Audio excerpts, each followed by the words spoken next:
तर देशमुखांवरचे 100 कोटींच्या वसुलीचे आरोप खरे असल्याचं परमबीर सिंग यांनी एबीपी माझाशी बोलताना म्हटलं। याच आरोपांसंदर्भात आम्ही अनिल देशमुखांची बातचीत केली असता त्यांनी याबद्दल मौन बाळगले। माध्यमांना कुठलीही प्रतिक्रिया न देता अनिल देशमुख निघून गेले। साहेब, आरोप तुमच्यावरती होत आहेत आणि ते या ठिकाणी म्हणतात की ज्या पद्धतीनं 100 कोटी रुपयांची वसुली जी होत होती ती सगळ्यांना माहित होती, म्हणजे पवार साहेबांना असेल, उद्धव ठाकरेंना, मग त्यांना त्यांच्याकडे तक्रारी केल्या होत्या असं म्हणतात।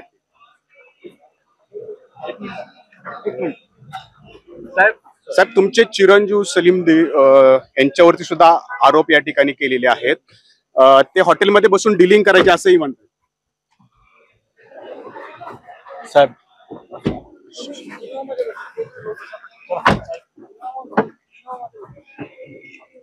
साहेब गंभीर आरोप आहेत सर। साहेब, गिरीश महाजन आणि प्रवीण देशमुख यांच्यावरती ही गुन्हे दाखल करावे म्हणून तुम्ही असेल किंवा मवियानं दबाव टाकला असाही आरोप आहे।